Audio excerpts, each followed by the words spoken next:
What is going on, you guys? Welcome back to the channel. First and foremost, big shout out to Nomis Industries. He came all the way out here to install an Ecu Tamer, one of a few products he offers for George's car.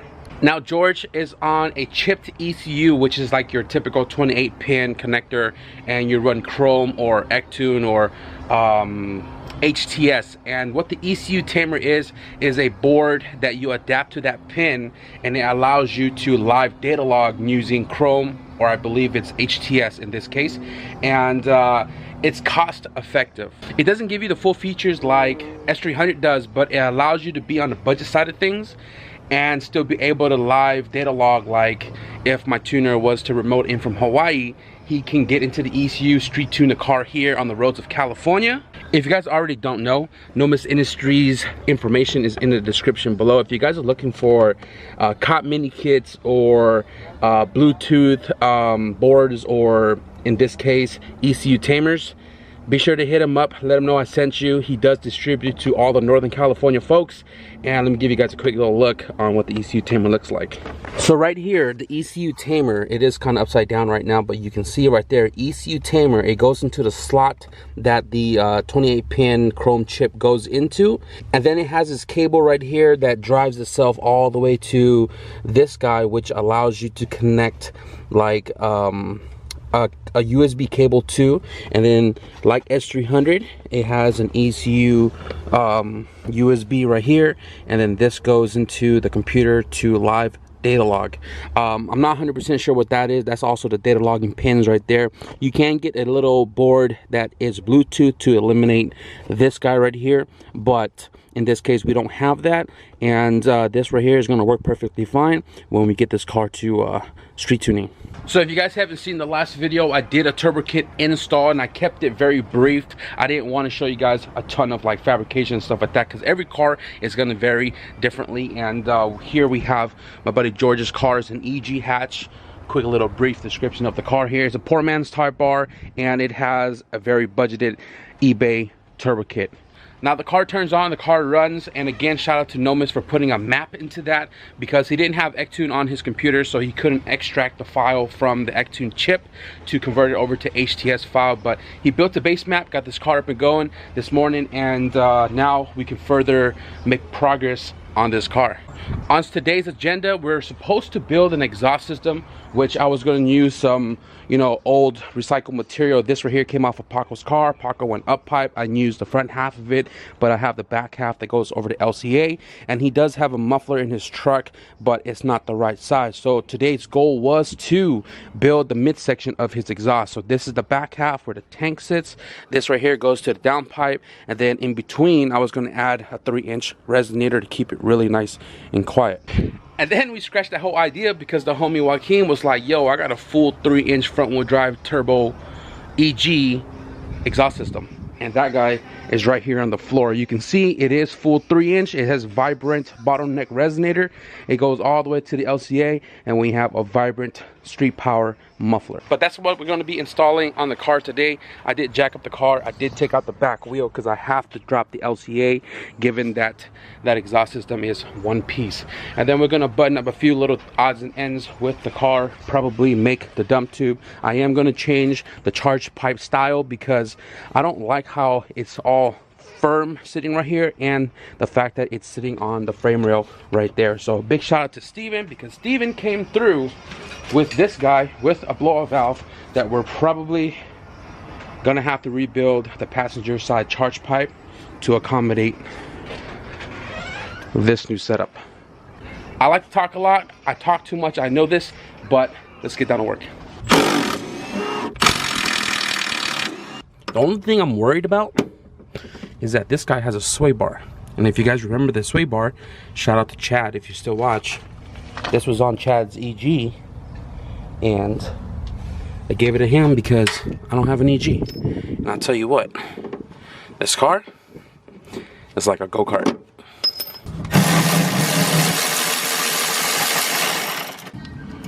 I think it's missing a washer. This exhaust system is all sorts of hybrid.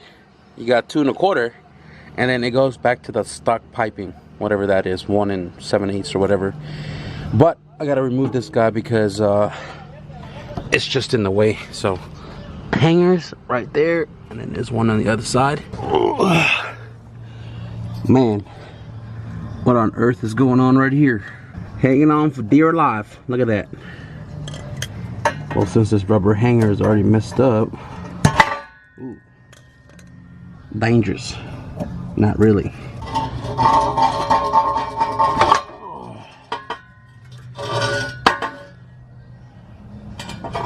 I zip tied it all the way over there.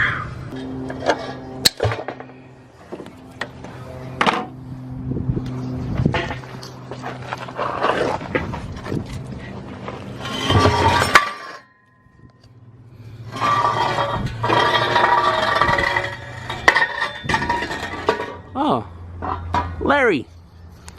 Larry, what are you doing over here? No, that's not Larry, that's Larry's kids. If you guys watch Boosted Boys, that's Larry's kids.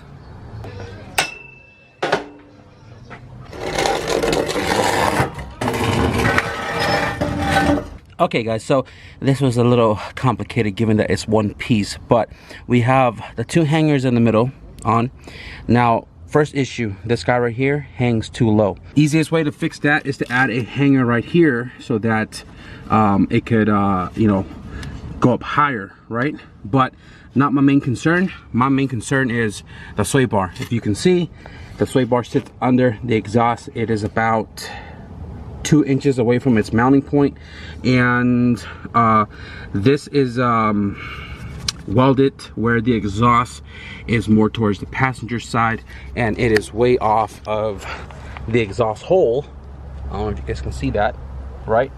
So I think what I'm gonna do is I'm gonna put the jack stand to prop this guy up to get it where I need it or where I want it to be, and then I'm gonna work my way to the front and get the downpipe over there matched up to the 2-bolt flange on the exhaust. And then once I get that sorted out, right, I think I'm gonna come back over here and I'm gonna cut this section off, right, and then I'm gonna use the bend on the end of that crush bend exhaust, and I'm gonna weld it from here to go up much more higher, so that way we can clear the sway bar and get the exhaust pointed where we need it to be originally.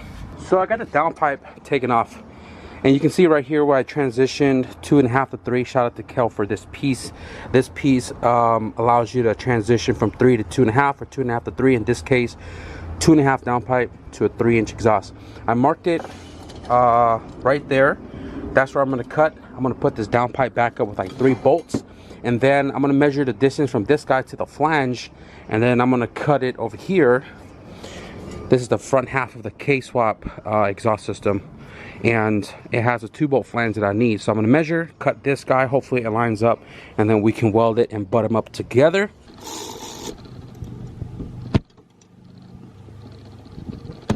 This is awesome. So I did 1 cut, 7/8 on the bottom and 1 1/8 on the top, cut at a diagonal with the angle grinder, and you can see we are lined up. If I push it towards the passenger side, it closes up the gap. I can feel it on my finger on the other side here that it's closed gap as well over there. And yeah, that looks freaking awesome. It is bolted up with 3 bolts up there, and I'm gonna whip out the MIG welding machine, tack it in place, pull it back out, weld it shut.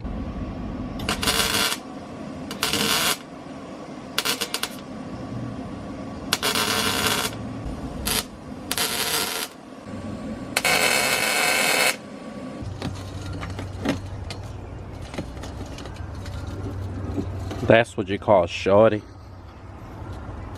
And my stomach. Oh, full exhaust system, boys. Streetcar things. So before I get to the rear of the car, let's turn this car on and see how the exhaust sounds like.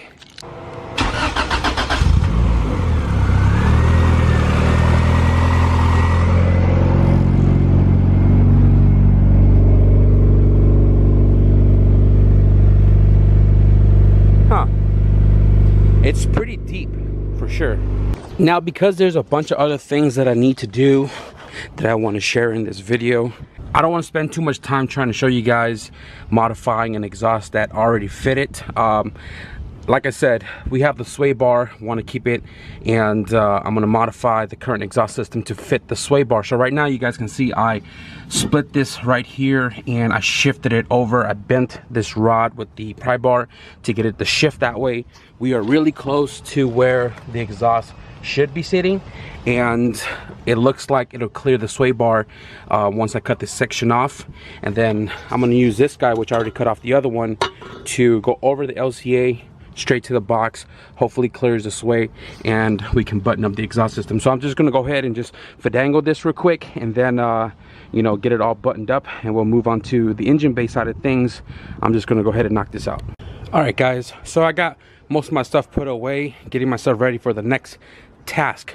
But let me show you guys in the back here real quick. I was kind of hanging out with the homie earlier and just finished the exhaust system. You can see right there, weld it, goes up over the LCA, clears the sway bar, weld it into the muffler, and I have a zip tie right here to kind of hold the exhaust towards the driver's side. Why? Because the sway bar bolt right here, if it rattles too much, it hits the exhaust right there. So right now we are perfectly fine, and the exhaust is somewhat centered in the bumper exhaust hole right there. A little crooked, but I mean, when you don't have a lift and you can't eyeball it directly laying on the floor in the tummy, sometimes that's the result we got to deal with. So this is the piece that came off. Oh my god, herpes. This trash. I've already turned the car on and made sure there was no leaks before I put the exhaust back up on the hanger and stuff, and that's golden. So right now I think what I'm going to do is, I haven't gotten material for this yet. I've been meaning to go to my buddy Kel's house. I just haven't gone. But I think what I'm going to do is the charge pipe. So I'm going to go ahead and take this guy off, mock this one on, remove the bumper, and see what we need to modify.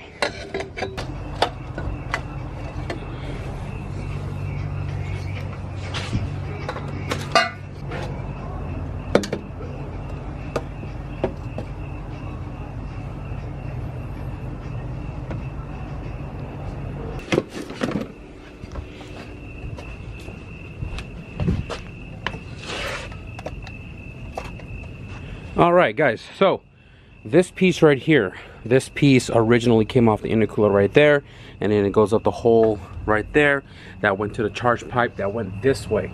So I'm trying to figure out how can I utilize this piece still. I think I'm going to modify this. Instead of using a 180 that I have one 180 in my bin, and I'm mocking it up.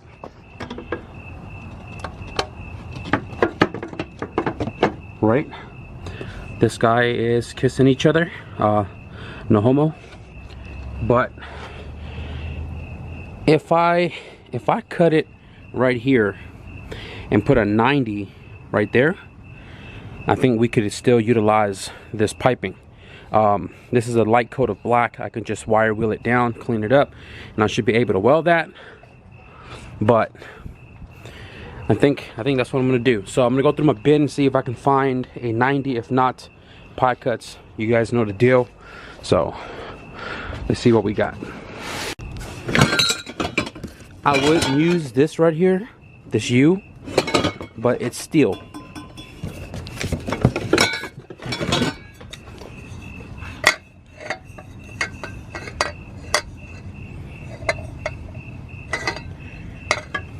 Maybe. Just maybe.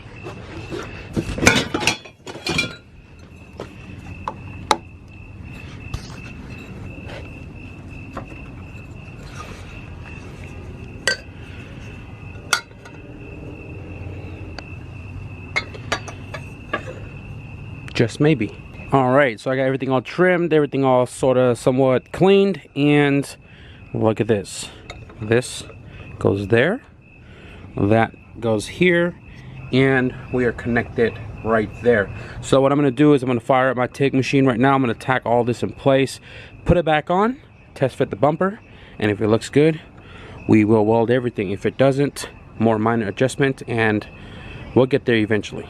Freaking 0 on the gauge, and unfortunately I am not able to fully weld this all the way. So I got this guy right here super welded, had the tungsten super inside the cup just so I can get some gas coverage, but that didn't work on this guy. So you can see it started spitting. I was welding right there and it started spitting right there, so I stopped. So what I'm going to do right now is I'm going to put a coupler right there and then put a T-bolt just for a temporary fix, because today's Friday, tomorrow Saturday, the welding stores don't open on the weekend anymore due to the COVID, and I can't get any gas. So I'm going to put a coupler there, and then I'm going to install this guy, leave it kind of silver for right now, and then when we do this again, weld it all the way through, we'll paint it black. So I'm going to go ahead and get a coupler on here, and the bumper's back on. So it is getting dark right now, and I am probably going to continue this tomorrow. I don't have a vacuum line, I don't have T's. Maybe there's a T in the boost gauge, but I'll probably do that tomorrow, kind of give you a little brief on how to install that. Damn guys, we got a heat wave this weekend, came out of nowhere. We're up in the 90s and it is hot. So I drove my CRX today to the parts store in this weather, and that thing was driving really hot. I haven't had a phone in like 3 days, so I don't have my Hyundai app to see what my temperature was, but I don't need the app to know that it is on the H on the temp. But parked it there. Actually, somebody closed my hood. Went to the parts store, got some vacuum line for the blow-off valve right here. We're going to be installing the boost gauge, and I couldn't go to my buddy Kel's house to get material because I don't know if he's home. I don't want to just swing by. I don't have the phone to contact him, but I just realized I bought this from the scrapyard like over a year ago, and I found it stashed in the back over there. And I originally thought this was for a 44, but it seems I could just use this for 38. Not that much bigger. And today we're gonna make that go down there so we can button that up. So Georgie got a boost gauge from Harbor Freight. Now we had the same one in Carrie's car and it worked perfectly fine. This gauge is accurate surprisingly, and we're going to be mounting this in the driver's side heater vent on the bezel because he has the AFR on the passenger side and he doesn't have heater. So we'll show you guys that when we get inside. It's funny that this says read instruction before usage and there's no instructions in there, but I think black is ground. Typically you run the 12 volt to white wire or the orange, and then the other one goes to like a headlight switch, so that way it'll turn on when the lights are on. If you don't care about the default light, which is green, you can put these two guys together and put it on the switch 12 volt, so that way the light will come on only when the key is in the on position. It comes with the gauge holder right here, which goes into like a back panel if you're putting it into like a panel or something. And then we got the T fitting right here and a vacuum source to go off the manifold. The other line right here is for the boost gauge, which runs off vacuum source to wherever it is you're putting inside your car. So I'm gonna go ahead and route the vacuum lines first, and then we'll put the gauge in the car.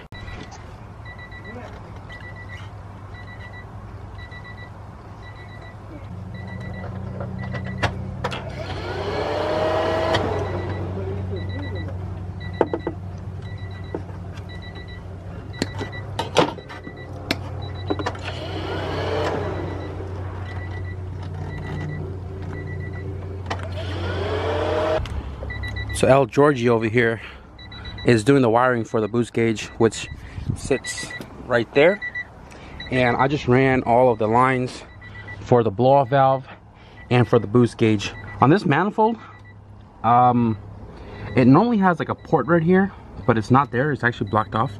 So I had to get a transition, a bigger barb hose to a smaller one to accept these two small guys right there. But we have it all ran, no big deal.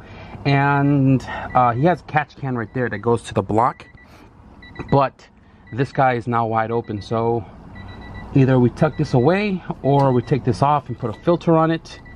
I think it's got oil coming out of it too, but we'll figure something out with that. Right now I'm gonna let him take care of that. I'm gonna go ahead and chop the old dump tube so I can use the flange right here, and then somewhat make a new dump.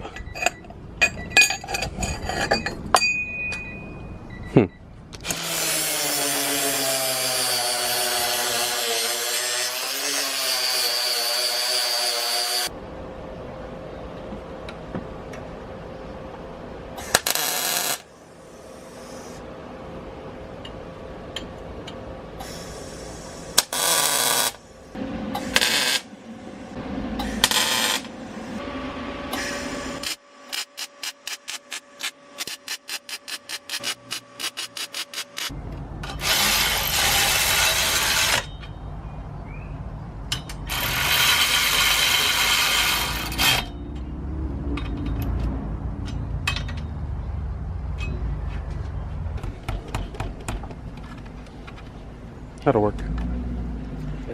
Yeah, it looks a lot better now. So guys, we are pretty much done here with the turbo kit install on L. George's car. So dump tube is made, exhaust is fabbed, boost gauge installed, and the light comes on when you turn the key on. It sits right there, it's not going anywhere. Perfect for the driver's view, boost, and AFR over there. So right now we're going to turn it on. He hasn't heard it yet with the exhaust, so we're going to turn it on, drive around the block, guys, and I think we're going to wrap up the video.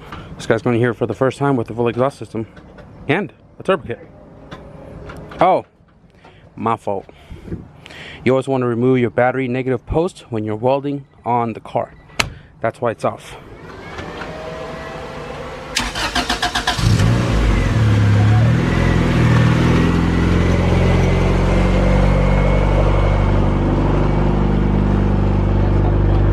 That's quiet? That's hella quiet. You said hella quiet. I'm not sure if you're saying hella because it is hella quiet or hella because you're from California. Cali, baby. Better than driving around with open exhaust, huh? Yeah. And you never got to do that again, bro. You ain't never got to sweat jacking up your car to take off your exhaust for a race. You feel me? That would have been nice. Yeah. Yeah, so let it warm up a tad bit and then we'll just take it around the block real quick. That's exactly where it's supposed to be at. So it'll be like 18 to 20, 22 or something like that.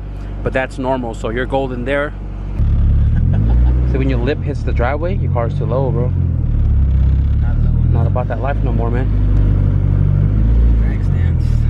Yeah, it's pretty quiet in there. No matter, you can go in circle.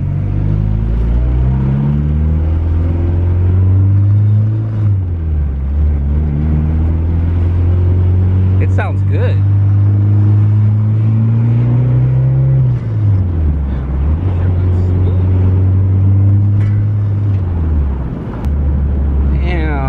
Officially boosted, boy. Can't wait to get this thing on a street tune. Jeremy, where you at, Jeremy? Oh, that little fluctuating, bro. Damn, bro, officially boosted or what? I know, I felt that temptation in his leg. Yeah, he was trying to get in it. Boy's high comp, and he's got some all motor Total what? Type C can. Total Type C can. This thing was, this fool wanted to blow it up before we can do anything with the car. But that's pretty much gonna wrap it up for this video, guys. Button up on George's EG. We turboed it a couple of days ago. Today we buttoned it up, or at least in the span of 2 days we buttoned it up. But it is ready to go home. We are gonna do something else right now with the car that I'm not gonna show because it's a real timely process. But we're trying to get this car, hopefully, maybe, I don't know, if we get the job done today, street tune tomorrow. If we do, we'll record it for you guys. If not, we'll definitely record it when we do get to it. But if you guys enjoyed today's progress update on this fool's car, it will be back. Be sure to give this video a thumbs up. If you guys want to stick around for more, be sure to hit the subscribe button. But with that being said, thank you guys for watching. See you guys in the next video. Peace.